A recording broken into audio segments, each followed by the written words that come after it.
창세기 22장 1절에서 10절 말씀. 10절 말씀이 이렇게 매듭이 지어지지 않습니다. 오늘 목사님이 본문을 잘못 정했나가 아니고 일부러 그랬으니까 이해하시고 우리 한 절씩 교독하겠습니다. 그 일 후에 하나님이 아브라함을 시험하시려고 그를 부르시되 아브라함아 하시니 그가 이르되 내가 여기 있나이다.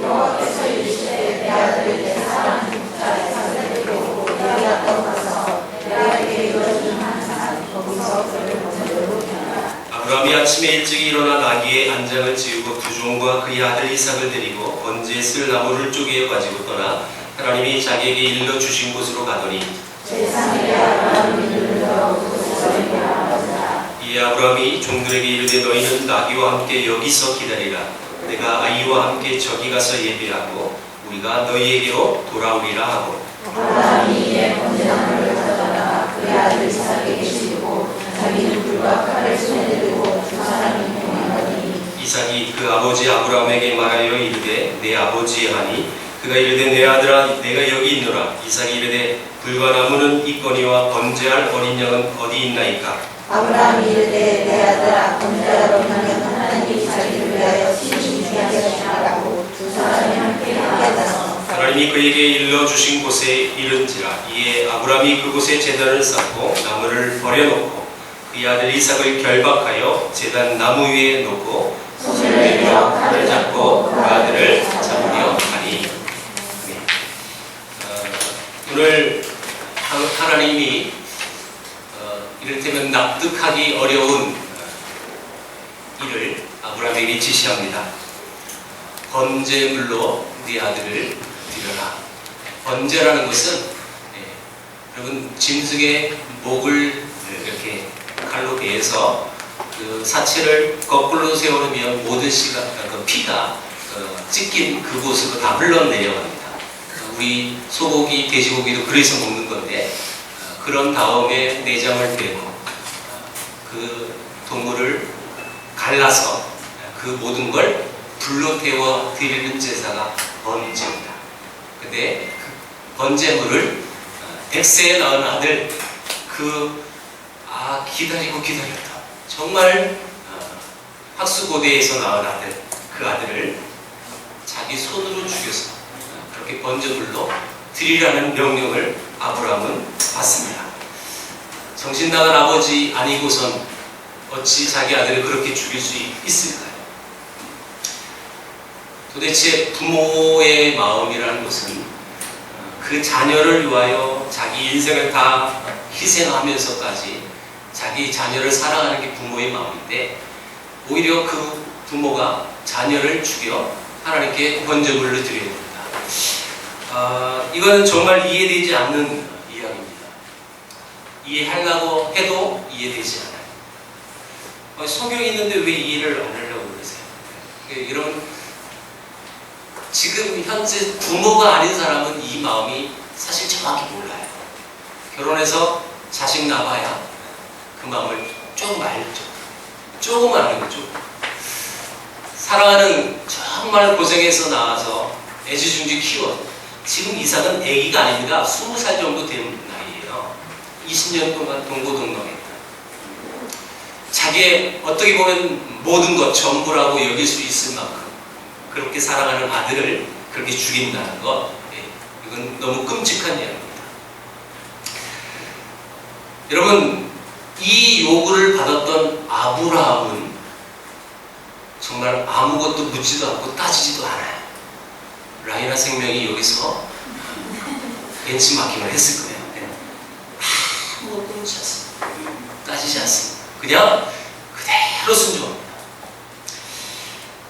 아브라함은 어째서 그러면 여러분 이 요구에 순종할 수 있었을까요? 도대체 아무리 인간의 생각으로 생각해봐도 이해되지 않는 부분은 이런 부분이에요. 자식을 죽인다. 하나님 명령이기 때문에. 난 그런 하나님이면 안 믿겠다. 그런 사람도 있죠. 이런 대목 속에서 그게 무슨 하나님이 사랑이고 그게 무슨 하나님의 은혜라고 따지는 거예요. 그러니까 하나만 아는 거죠. 오늘 본문 보겠습니다. 3절 봅니다. 3절. 아브라함이 아침에 일찍 일어나. 예, 지금 아브라함이 아침에 일찍 일어나 나귀의 안녕을 지고 두 종과 그 아들 이삭을 데리고 번제에 쓸 나무를 쪼개서 떠났습니다. 여러분 이때 아비의 마음은 어땠을까요? 부모들은 그래도 그나마 이 마음을 대충은 알 것 같아요. 그렇죠? 그때 자식이 이를테면 주위로 가는 거예요. 주위로. 내 아들 죽는 거예요. 이때 아브라함의 마음은 분명히 나무가 쪼개지는 듯한 그 마음이 쪼개졌을 겁니다. 사제를 보면 제3일에 아브라함이 눈을 들어 3일 동안 갔다는 뜻이에요. 이 3일 길을 걸어갔어요. 자, 그리고 장소가 나오는데 모리아산으로 갔다는 거죠. 모리아산.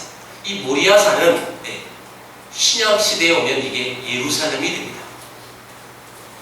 예루살렘이라는 것은 바로 그 옆에 갈보리 언덕에서 예수님이 십자가에 못 박혀 죽으셨던 장소입니다. 여러분 연관을 해보세요. 지금 이삭을 데려갔던 번제물로 드렸던 장소, 그가 갈보리 예루살렘이에요. 3일 갔어요. 연상됩니까?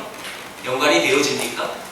여러분 지난주 오후 예배 때 구약은 신약 원형에 뭐라고 그랬죠? 그림자, 모형. 그러면 신약의 원형, 여러분 이 사건의 원형은 뭐예요? 예수님이죠. 예수 그리스도의 십자가의 죽으심, 이 고난의 길, 그 모든 그림자의 그 모형의 모습을 지금 이 본문에 보여주고 있는 거예요. 다시 말하면 여러분 사랑하는 독자 이삭을 내어줬던 이 아버지 아브라함의 마음, 그 마음은 하나님 아버지의 마음이었을 겁니다. 분명히 독생자 아들 예수 그리스도를 내어주셨던 그 하나님 아버지의 마음, 그 안타까운 마음, 그 모습을 지금 그대로 보여주고 있습니다. 여러분 예수님이 십자가에 못 박혀 달려 돌아가셨을 때 가장 고통스럽게 생각하고 있었던 분은 아마도 하나님 아버지였을 거예요. 예수님이 마침내 십자가에 못 박혀 달려 돌아가셨을 때, 양손과 양발에 못이 박혔을 때, 머리에 멸류관이 쓰여지고 몸이 감당할 수 없을 만큼 찢어지는 고통, 그 고통을 바라보시고 가장 가슴 아파하는 마음은 하나님 아버지의 마음이죠. 마치 부모가 자기 자녀가 엄청난 고통을 당하고 있는 상황들을 목격했을 때 오는 충격. 주기철 목사님이 일본의 신사참배에 반대하니까 일본 순사들이 엄청나게 고통을 시켰어요. 굉장히 못된 방법이 뭐냐면 일부러 주기철 목사님의 노모를 데려와요. 그래서 엄마가 아들이 고통당하는 것을 보게 만들어요. 그리고 그 어머님은 기절해버려요. 그 아들이 얼마나 엄청난 고통을 당하고 있는지 충격이죠, 충격. 그래서 엄마의 아픈 마음을 이용해서 아들 주기철 목사가 자기 의지를 꺾게끔 만들려고 했던 의도였어요. 그럼에도 불구하고 꺾지 않죠. 자, 여러분 십자가에 못 박혀 돌아가셨을 때 잠시 캄캄한 어둠이 엄습했고 아주 조용한 침묵이 흐릅니다. 이 상황들, 이 기쁨의 침묵과 이 어둠, 이 모든 이 고통이 지금 아브라함의 고통이며 또한 하나님 아버지의 마음의 고통이었을 것입니다. 그런데 어째서 이런 부모의 마음을 알고 계시는 하나님께서 이 끔찍한 이런 일들을 명령하셨을까요? 그 이유가 뭡니까? 오늘 1절에 그 일을 아주 분명하게 명료하게 설명합니다. 그 일 후에 하나님이 아브라함을 뭐 하시려고? 시험하시려고 이 일을 하셨다는 거예요. 여기 오해하면 안 돼요. 야, 하나님 참 아주 고약하신 분이네. 그딴 시험을 하고 해. 여러분, 이 시험이라는 단어에 대한 부분을 우리가 좀 잘 이해해야 합니다. 야고보서 1장에 보면 여러 가지 시험을 만나거든 온전히 기쁘게 여기라 라고 기록이 되어 있어요. 시험을 만나면 뭐 하라고요? 기뻐하라고요. 시험을 우리 학생들은 이 말이 전혀 동조가 안 될 거예요. 시험이 오는데 뭐가 고3 여기 몇 명이 있죠? 정선이 어디 있어요? 정선아, 시험이 고3이 오는데 기쁨이 오니? 상현아, 기쁨이 오니? 학생들에게 시험은 결코 기쁘지 않을 거예요. 근데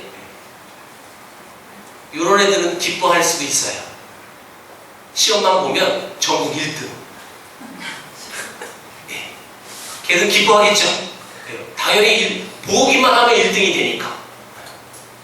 이런 사람은 시험이 기뻐요. 왜요? 시험을 보면 자기가 평가가 되어지고, 평가가 되어지면 자기 그 시험에 대한 대가를 받아요. 맞죠? 자, 여러분 시험이라는 개념을 잘 이해해야 돼요. 성경에서 나올 때 시험, 그러니까 하나님이 주시는 시험과 이를테면 사탄이 주는 시험, 이런 게 구분이 있습니다. 그러니까 우리 한글로는 시험이라고 다 기록이 돼요. 시험. 근데 영어로는 이걸 구분해요. 영어는 테스트, 그리고 템프테이션, 이렇게 구분이 됩니다. 지금 하나님이 주시는 시험은 뭘까요? 말 그대로 그 시험을 통해서 우리가 더 좋은 하나님을 신뢰하고 또 하나님 앞에 아름답게 사용되어 줄 수 있는, 마치 우리가 아까 찬양했을 때 이런 점검이 단련되어진, 여러분 이 단련되어진 다음에 점검이 되는 거지, 단련이 안 되면 절대 점검이 안 돼요. 그렇죠? 엄청난 온도의 불로 단련을 해야 점검이 나오는 거예요. 이런 개념에 지금 하나님이 주시는 시험이에요. 사탄이 우리를 넘어뜨리려고 하는 수많은 유혹에 어떤 말하지 못할 만큼 엄청난, 우리 입으로 말할 수 없을 만큼 수 없는 더러움, 그런 모든 우리 육체로부터 나오는 그런 유혹들, 그런 모든, 여러분 이것도 이런 시험이라고 보일 수 있는데, 이건 하나님이 주신 시험이 아니라는 거예요. 그러니까 하나님이 주신 시험과 다른 시험을 구분해야 되는데, 우리 한글로는 그냥 시험이에요. 시험. 자, 그렇다면 여러분 아브라함에게 주었던 이 시험의 의미는 무엇일까요? 이 아브라함이 받은 이 시험은 어떤 어려움이나 유혹 같은 시험, 그런 개념이 아니라 사람 속에 있는 생각과 뜻을 드러내기 위한, 그 시험을 통해서 더 단련되어진 정금과 같이 쓰임 받을 수 있는 그런 하나의 테스트라는 개념을 가지셔야 하는 것입니다. 자, 여러분 지금 아브라함의 어떤 신앙, 어떤 믿음은 이를테면 아직 검증되지 않아요. 그래서 하나님이 가장 아브라함의 아픈 부분을 건드셔서, 건들면 폭발할 수밖에 없는 그 아주 단점, 약점을 탁 건드리시는 거죠. 여러분 우리 사람이 인생을 살아가면서 가장 어려운 시험이라고 말할 수 있는 것은 아마도 자녀의 시험인 것 같아요. 부모의 마음으로서 자녀가 어려움을 당하고 자녀의 고난이 왔을 때 무엇보다도 가장 가슴 아파하는 사람은 부모거든요. 그 시험을 당할 때, 그래서 그 시험, 자식과 관련된 시험 때문에 이겨내지 못하는 그런 안타까운 분들이 있지만, 여러분 엄청난 고통, 단점, 어려움, 그거 툭 건들면 그 나약함이 그대로 드러날 수밖에 없는 그런 특징이 아마도 자식과 관련된 시험이라는 겁니다. 그런데 하나님이 이 자식과 관련된 시험, 100세에 나와서 지금 20년 동안 살았던 그 아들을 드릴 수밖에 없는 그 시험을 당할 때에 이 비밀이 하나 있어요. 그게 1절입니다. 첫 절. 여러분, 그 일 후에라는 단어가 나와요. 그 일 후에. 자, 원래는 이 원문을 보면 복수예요. 그 일들 후에예요. 그 일들 후에. 무슨 일들일까요? 지금까지 아브라함이 겪었던 수많은, 자질구레한 수많은 일들이 있었어요. 그 수많은 일들을 다 보낸 이후에 지금 하나님이 아들 이삭을 번제물로 드려라 라는 시험을 줬어요. 여러분 이게 무슨 뜻일까요? 분명 이 아브라함의 상황은 100세에 난 아들을 하나님이 번제물을 드려라 라는 명령을 받았을 때 나 못해요. 나 그런 거 못해요. 어떻게 그런 걸 해요? 이렇게 반응했다면 하나님이 그 아브라함에게 이렇게 말했을 거예요. 네 마음 그 아픈 거 나 알 거야. 알 수 있어. 그렇지만 너는 그걸 견뎌낼 수 있고 너는 이겨낼 수 있어. 이런 개념이에요. 이런 개념. 지금까지 아브라함을 하나님은 준비시키셨고 그 훈련 위에 비로소 이 시험을 주셨을 때 하나님 편에서 보시기엔 아브라함에게 감당할 수 있는 시험이라는 개념이에요. 자, 여러분 분명히 하나님이 우리에게 주시는 시험은 감당할 수 있는 시험밖에 주시지 않아요. 분명히 우리에게 말씀하셨어요. 말씀 속에 감당할 수 있는 시험. 그렇다면 이 아브라함의 시험은 감당할 수 있는 시험이었어요. 그 일들 후에 많은 일들을 겪었어요. 아내를 누이라고 속이고 2번이나 속이고 그 모든 가족 속에서 살아계신 하나님을 이제 아브라함은 여러분 가슴속에 모셨고 그 하나님의 약속을 이제 믿었고 이제 그 믿음을 테스트할 시기가 온 겁니다. 그리고 우리가 잘 알듯이 아브라함은 그 시험을 감당했고 패스했습니다. 그럼 시험을 패스했다. 이건 우리 인생에서 굉장히 기쁜 소식이에요. 그렇죠? 우리 삶 속에서 어렵다는 시험을 이런 고시라고 해죠. 고시. 고시 중에 뭐 사법고시, 외모고시 여러 가지가 있어요. 그렇죠? 고시 패스하면 우리 사람들이 대부분 인정하죠. 저 사람이 인생 폈다. 고시 패스했으니까. 여러분 사법고시, 외모고시, 그 다음 3번째 어려운 고시가 뭔지 아세요? 강도사 고시예요. 그건 유머입니다. 예비 강도사들이 지어낸 유머예요. 너무 어렵다고. 이 시험을 패스했다. 굉장히 기쁜 얘기예요. 아브라함이 지금 이 시험을 통과했어요. 자, 그러면 이 비밀 속에, 이 과정 속에 우리가 취할 것이 뭐냐? 그것은 우리에게도 분명히 시험이 다가올 때 그 시험은 감당할 만한 시험이라는 거예요. 그렇다면 우리도 그 시험을 통과할 수 있다는 믿음이 우리 안에 있어야 하는 것입니다. 아브라함에게 그 일들 후에 하나님이 이 일들을 허락해 줬다는 것은 우리의 삶 속에서도 여전히 많은 시험이 다가올 텐데 그 모든 일들을 우리가 겪은 후에 훈련되어지고 단련된 이후에 그 어렵고 또 견디기 어려운 상황이라고 생각되어질 수도 있겠지만 충분히 패스할 수 있다는 거예요. 혹시 여러분들은 지금 현재 여러분들이 지금 당하고 있는 시험이 있으십니까? 그것이 자녀의 시험인지 가정의 시험이든지 또 부모의 시험이든지 이번 추석 때 또 10월대에서 많은 시험 받고 왔잖아요. 그렇죠? 그 모든 것 감당할 수 있다는 거예요. 시험 중에도 여러분 반드시 하나님을 바라보고 그 하나님을 믿으시길 바랍니다. 그러면 그 시험을 이겨낼 수 있다는 것이죠. 하나님의 이 시험 앞에 아브라함은 어떻게 여러분 이 시험을 이길 수 있었을까요? 분명히 통과가 됐단 말이에요. 그 이유는 뭘까요?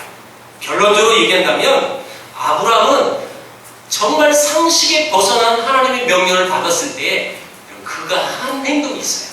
그게 뭐냐? 결론적으로 얘기합니다. 하나님 앞에 그 시험을 받았고 그 시험을 통과하지 난 이래서 못해요, 저래서 못해요 이런 모든 핑계거리를 그 아브라함은 다 제거를 한 사람이에요. 그 핑계거리가 뭘까요? 오늘 3절을 보니까 아침에 일찍 일어납니다. 왜요? 시간이 조금 지나면 아비의 마음이 얼마나 아프겠어요. 그래서 그 흔들리는 마음속에 그 시험을 이겨내지 못할까? 그래서 아침 일찍 일어나 그가 행동을 시작합니다. 또한 모리아산에 나무가 없다는 것을 알고 나무를 번제물에 드릴 불태울 나무를 쪼갭니다. 그리고 중요한 건 자기 부인 사라에게 알리지 않습니다. 만약 사라가 알았다면 이랬을 거예요. 나 죽이고 가세요. 분명히 한국적 마인드는 나 죽이고 갔어. 저놈의 영감탱이가 미쳤나 보다. 드디어 망령이 들어가지고 120살 되더니 드디어 노망이 났다. 나 죽이고 가라고. 분명히 여러분 사라가 그랬을 것입니다. 오전에 보니까 모리아산에 도착합니다. 그리고 함께 왔던 두 종을 산 아래에 두고 여기서 기다려라 라고 얘기합니다. 내가 아들과 함께 예배하고 오겠다라고 대답하죠.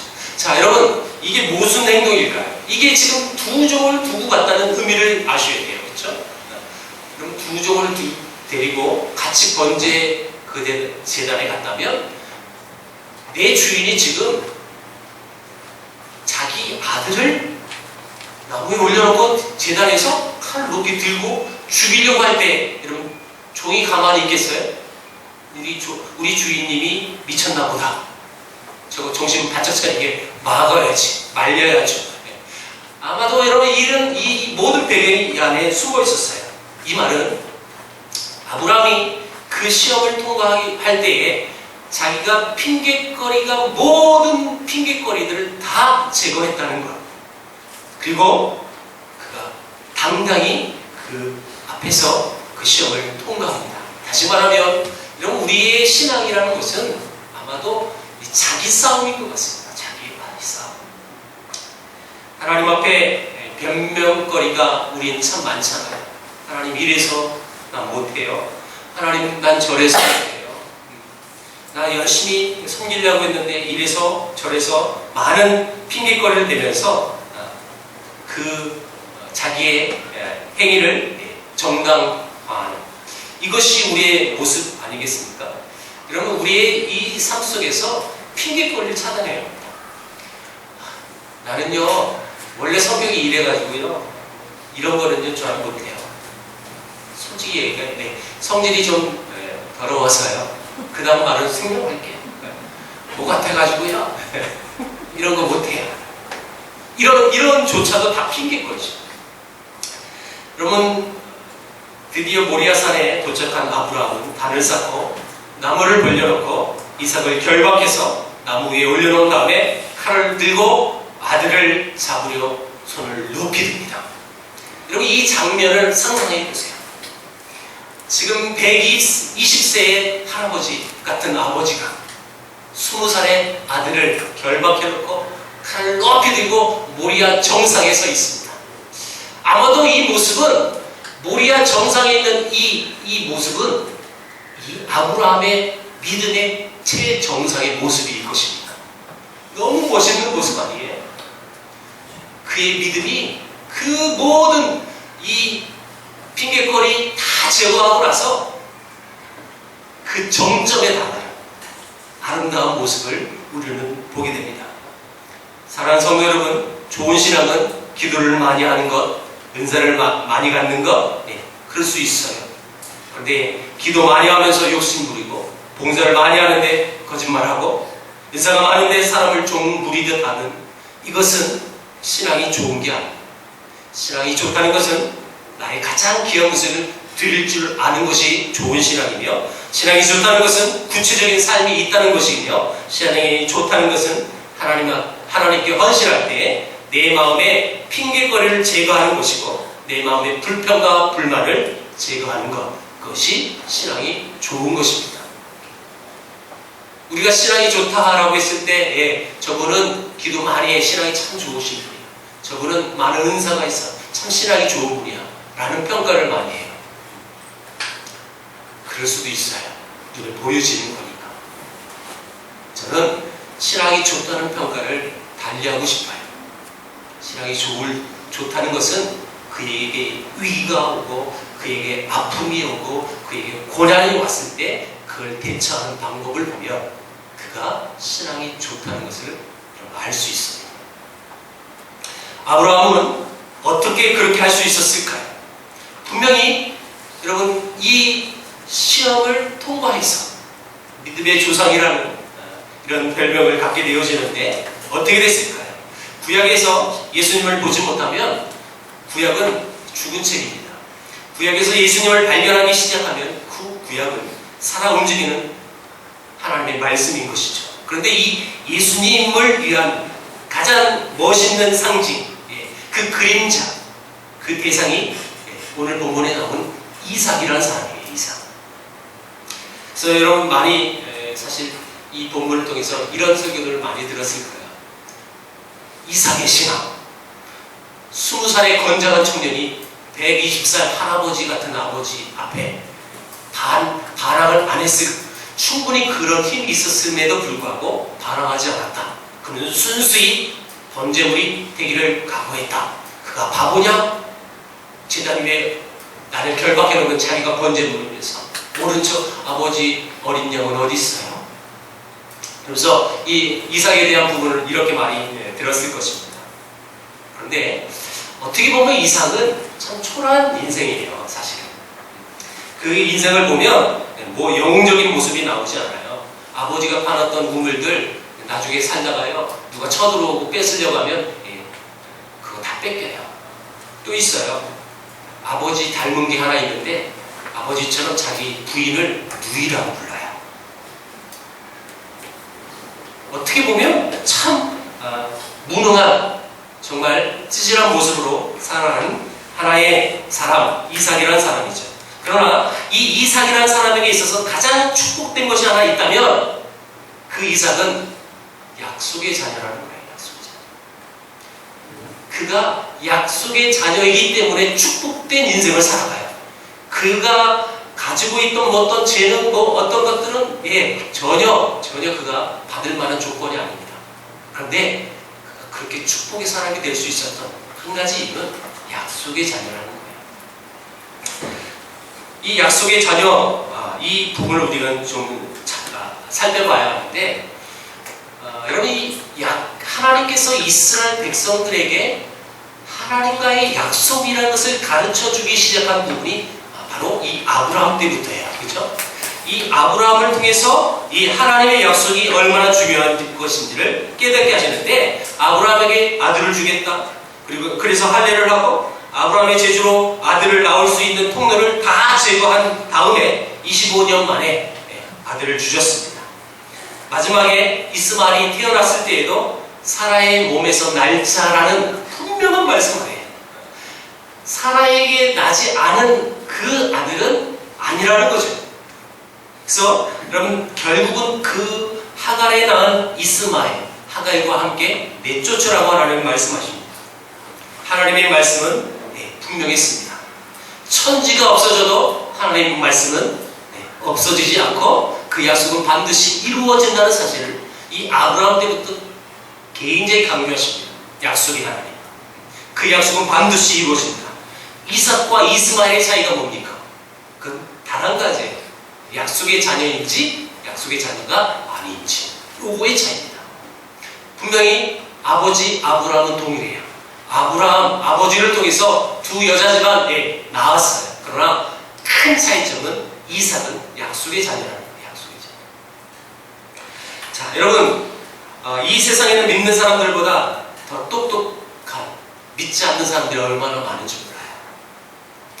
우리보다 더 똑똑해서 출세도 하고 그래서 뭐 잘 나가는 그런 사람 많습니다. 그러나 그들 잘 나간다 할지라도 그들과 우리가 차이점이 하나 있는데, 그것은 우리는 약속의 자녀라는 거죠. 약속의 자녀. 이 약속의 자녀라는 사실을 우리는 반드시 붙들어야 하는 것입니다. 오늘 본문은 아니지만 17절, 18절을 우리 찾아봅니다. 그 뒤에요. 17절, 18절.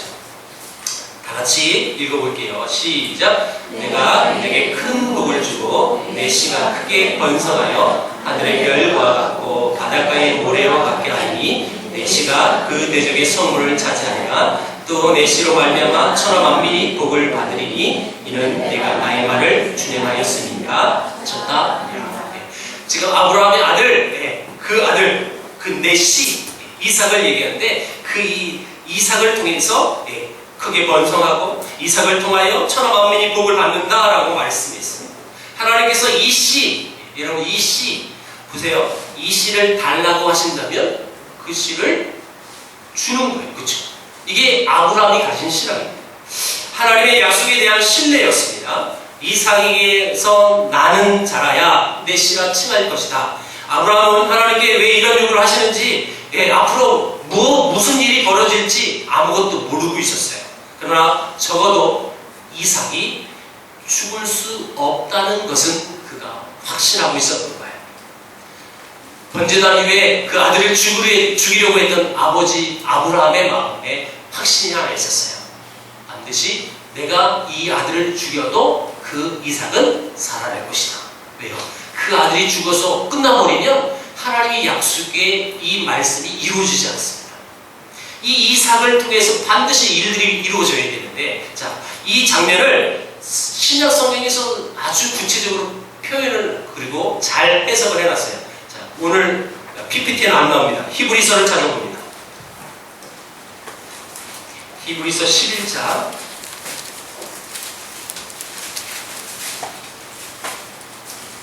17절에서 19절 말씀입니다. 히브리서 11장 17절에서 19절. 자, 우리 같이 읽어봅니다. 천천히 시작. 아브라함은 시험을 받을 때 믿음으로 이삭을 드렸으니 그는 약속들을 받은 자들의 그 외아들을 드렸느니라. 그에게 이미 말씀하시기를 내 자손이라 칭할 자는 이삭으로 말미암으리라 하셨으니 그가 하나님이 능히 이삭을 죽은 자 가운데서 다시 살리실 줄로 생각한지라. 비유컨대 그를 죽은 자 가운데서 도로 받은 것이라. 자, 여러분 보세요. 눈으로 보셔야 돼요. 아브라함은 시험을 받을 때 무엇으로 이삭을 드렸다고요? 믿음으로. 어떤 믿음이에요? 자, 그는 약속들을 받은 자인데, 아브라함은 약속을 받은 자예요. 자, 하나님으로부터 약속을 받았어요. 그래서 그 외아들을 드렸어요. 그에게 이미 말씀하시기를, 하나님이 이미 아브라함에게 이런 말씀하셨어요. 뭐라고요? 네 자손이라 칭할 자는 이삭으로 말미암으리라. 이삭 외에는 자기 자손이라고 말할 수 없다는 거예요. 그가 하나님이 능히 이삭을 죽은 자 가운데서 다시 살리실 줄로 생각한지라. 아브라함은 반드시 자기 아들을 죽여도 하나님이 그 아들을 살리실 것을 믿었다는 거예요. 비유컨대, 이건 비유인데 그를 죽은 자 가운데서 도로 받은 것이라. 이거예요. 비유로 얘기하면 아브라함은 지금 자기 아들을 죽였어요. 죽이고 나서 도로 받았어요. 라는 뜻이에요. 그럼 분명히 지금 아브라함은 하나님의 약속을 받은 사람으로서 그 약속을 믿었고 그 약속이 성취될 것을 확신하고 있었다는 거예요. 그래서 반드시 이 아들 이삭이 죽어도 살 수 있다. 이것을 갖고 있었기 때문에 100세에 낳은 그 아주 눈에 넣어도 아프지 않을 만큼 아주 귀중한 아들, 그 이삭을 기꺼이 번제단 위에 올려놓을 수 있었어요. 그것이 있었다는 거예요. 자, 여러분 지금 이 말씀을 통해서 우리가 가져야 할 것이 하나 있어요. 분명히 아브라함처럼 우리에게도 시험이 올 겁니다. 자, 지금 아브라함의 입장에서 봤을 땐 아들을 선택할 것인가 아니면 하나님의 약속의 말씀을 선택할 것인가, 이 두 가지의 갈래의 길에 서 있습니다. 자, 아들을 선택했다면 아들은 당분간 살아있었을 거예요. 하나님의 약속의 말씀은 취하지 못했을 겁니다. 그런데 하나님의 약속의 말씀을 취했더니 아들도 취해집니다. 이게 비밀이에요. 분명히 우리의 삶 속에 많은 두 가지 갈림길, 두 가지 선택을 할 그런 기로에 섰을 때가 많이 있을 겁니다. 그때 곰곰이 생각해 보세요. 어느 것을 선택할 것인가? 하나님의 약속의 말씀을 여러분 갖는 사람은 그 따라오는 모든 시험도 능히 이겨낼 수 있을 뿐만 아니라 승리자가 될 수 있는 비결이 여기 있다는 것입니다. 여러분들은 무엇을 선택하시겠습니까? 아들을 선택하시겠습니까? 하나님의 약속의 말씀을 선택하시겠습니까? 유머로 우리 성도들 중에 유독 아들을 사랑하는 분들이 너무 많아요. 그렇죠? 네. 그 아들 선택하지 마세요. 며느리한테 다 뺏길 겁니다. 반드시 이루어질 겁니다. 유머라고 말씀했어요. 그렇죠? 하나님의 말씀을 붙드십시오. 하나님의 말씀을 붙든 이 아브라함은 아들 이삭도 여러분 갖게 됐고, 또한 하나님의 약속의 말씀을 붙들고 살았더니 믿음의 조상이라고 불려집니다. 우리가 믿음의 조상이라고 불려져야 되기 때문에 그런 일들을 행하는 것은 아니지만, 분명히 하나님의 시험 속에 그 시험을 통하여 우리에게 말씀하시고 이제 하는 것이 있다는 거예요. 그게 뭐예요? 우리 속에 있는 그 우리의 믿음의 분량들을 하나님께 보여드릴 수 있는, 그래서 그 시험을 통과해서 그 시험을 통과하여 고시패스에서 많은 대가 지불을 받는 그런 사람들처럼 우리 또한 그 하나님의 시험을 통과하면 우리가 생각하지 못한 많은 것들 또한 여러분 누릴 수 있다는 거예요. 그것을 꼭 경제적인 복으로 여기지 마십시오. 그것이 꼭 경제적으로 손에 쥐어지는 것으로만 오는 것은 아닙니다. 말씀 뵙겠습니다. 현실과 말씀 사이에는 끊임없는 갈등이 있을 수밖에 없습니다. 현실을 보면 말씀이 보이지 않을 때가 많아요. 그렇죠? 현실을 보면 그것이 더 급급하고 그것을 빨리 해결해야 되고 싶은 마음이 우리에게 있어요. 그러나 그 뒤에 숨어있는 하나님의 말씀을 바라보십시오. 그게 믿음입니다. 현실 그리고 말씀, 특별히 겉으로는 믿는 것 같아도 속에 참 믿음이 없는 자는 현실 앞에 많이 부딪힙니다. 그리고 넘어집니다. 그러나 그 속에 참 믿음이 있는 사람은 충분히 원망과 불평이 충분히 나올 수 있는 상황임에도 불구하고 하나님께서 뭔가 이유가 있어서 이런 어려움을 주셨을 거야. 그러므로 원망하면 안 되고 내가 하나님의 말씀을 붙들어야지. 이런 참 믿음을 소유한다면 그 모든 시험은 넉넉히 승리할 줄 믿습니다. 반드시 아셔야 합니다. 우리 또한 하나님의 약속의 자녀입니다. 약속의 자녀. 약속의 자녀인데 뭐가 두렵고 뭐가 겁납니까? 하나님의 약속의 자녀이기 때문에 그 약속을 붙들면 반드시 승리한다는 큰 놀라운 비밀을 우리 붙들고 그것은 그러나 결코 녹록지 않아요. 왜요? 그 고난이 너무 힘들거든요. 그 고난의 깊이가 너무 깊기 때문에 약속의 말씀이 보이지 않을 때가 너무 많거든요. 보이면 너무 좋죠. 보이면 취하면 되니까. 근데 보이지 않는다는 거예요. 그만큼 어려워. 쉬운 일은 아니죠. 그러나 여러분 이 비밀을 우리가 알았습니다. 내가 약속의 자녀니까 또한 보이지 않음에도 불구하고 하나님의 약속의 말씀을 붙들었을 때 반드시 승리한다는 이 비밀을 알고 있기 때문에 우리가 어떤 고난이 올지라도 넉넉히 그 시험을 여러분 싸워 승리할 수 있는 여러분들에게 주의 이름으로 축원합니다. 기도하겠습니다. 하나님 아버지 감사합니다. 우리에게 약속의 자녀로